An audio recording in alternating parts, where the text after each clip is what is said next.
Apa itu kesulitan belajar? Kesulitan adalah keadaan yang sulit, dalam kesulitan dan dalam kesusahan. Dalam hal ini berarti kesulitan mengandung makna. Sulit berbuat sesuatu yang berarti suatu kondisi yang memperlihatkan ciri-ciri hambatan dalam kegiatan untuk mencapai suatu kegiatan. Di mana kesulitan yang dimaksud dalam kajian ini adalah kesulitan belajar, yang berarti kesulitan tersebut kepada aktivitas belajar.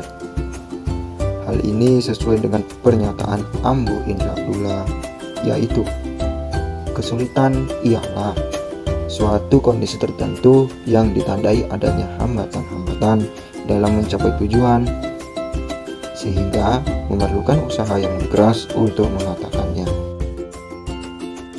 Faktor-faktor kesulitan belajar. Faktor internal, yakni hal-hal atau keadaan-keadaan yang muncul dari dalam diri siswa sendiri.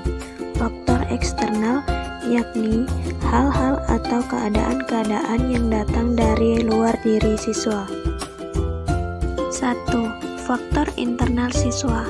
Faktor internal siswa meliputi gangguan atau kekurangan kemampuan psikofisik siswa.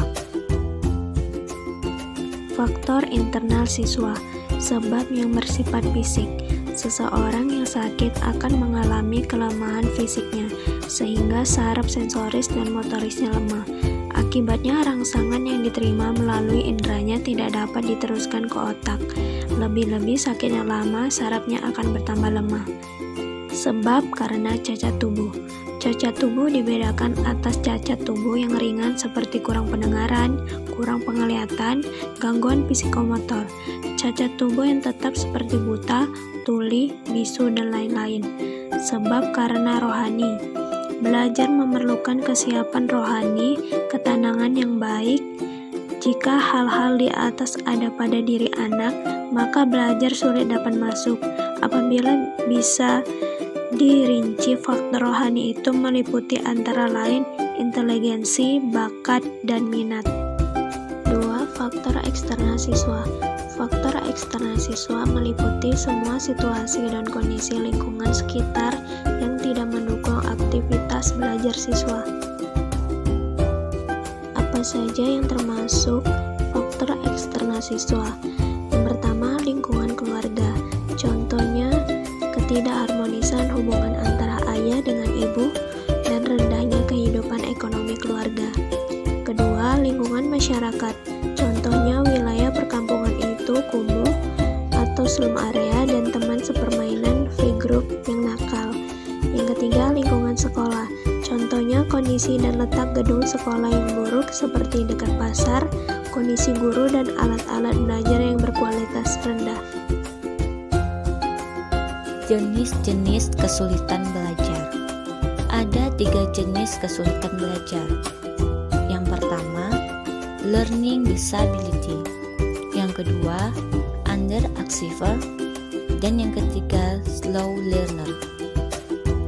Learning disability adalah mereka yang memiliki kesulitan dalam belajar yang meliputi pemahaman atau menggunakan bahasa lisan maupun tulisan. Kesulitan belajar ini terdiri atas yang pertama, disleksia, yaitu ketidakmampuan belajar membaca. Yang kedua, disgrafia, yakni ketidakmampuan belajar menulis. Yang ketiga, diskalkulia, yakni ketidakmampuan belajar matematika ataupun berhitung. Adapun ciri-ciri learning disability, yaitu sering melakukan kesalahan yang konsisten dalam mengeja dan membaca.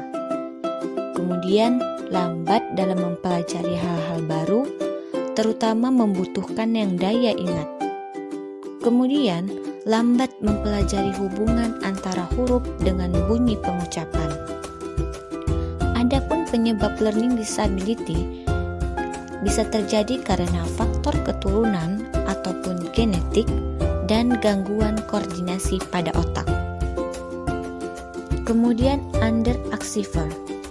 Underachiever ini adalah siswa yang berprestasi kurang, yaitu siswa yang memiliki potensi tergolong tinggi tetapi prestasi belajarnya tergolong masih kurang dari yang diharapkan. Berdasarkan hasil tes kemampuan belajarnya, siswa tersebut tergolong ke dalam siswa yang gagal. Adapun ciri-ciri underachiever, yang pertama prestasi tidak konsisten, bisa kadang bagus, bisa juga kadang tidak. Kemudian siswa tersebut malas, bahkan bisa jadi depresi. Kemudian tidak menyelesaikan pekerjaan rumah dan takut menghadapi ulangan, serta tidak mempunyai inisiatif. Penyebab underachiever ini bukan disebabkan karena ketidakmampuan untuk melakukan sesuatu dengan lebih baik, tetapi karena pilihan-pilihan yang dilakukan dengan sadar ataupun tidak sadar. Nah, itulah penyebab underachiever. Kemudian kesulitan belajar yang selanjutnya adalah slow learner. Chaplin mengungkapkan bahwa slow learning yaitu suatu istilah non-teknis yang dengan berbagai cara dikenakan pada anak-anak yang sedikit terbelakang secara mental atau yang berkembang lebih lambat daripada kecepatan normal. Ciri-ciri slow learner yang pertama adalah fungsi kemampuan di bawah rata-rata pada umumnya. Yang kedua, memiliki yang rendah dengan konsisten dalam beberapa tes. Yang ketiga, mengerjakan segalanya secara lambat. Yang keempat, lambat dalam penguasaan terhadap sesuatu. Adapun penyebab daripada slow learning ini adalah yang pertama adalah faktor keturunan. Garis keturunan bisa jadi faktor pertama dari gangguan ini. Maka dari itu, mulailah mencari solusi terbaik jika salah satu keluarga Anda mengalami slow learner. Kemudian, faktor gangguan saat hamil dan melahirkan. Nah, kelahiran prematur dan berat badan lahir rendah juga bisa menyebabkan kondisi ini terjadi. Faktor pertumbuhan rahim yang buruk juga sering dikaitkan dengan masalah ini. Kemudian, karena trauma psikis, anak bisa mendadak menjadi slow learner akibat perlakuan buruk yang menyebabkan mengalami trauma psikis. Begitu juga dengan trauma fisik.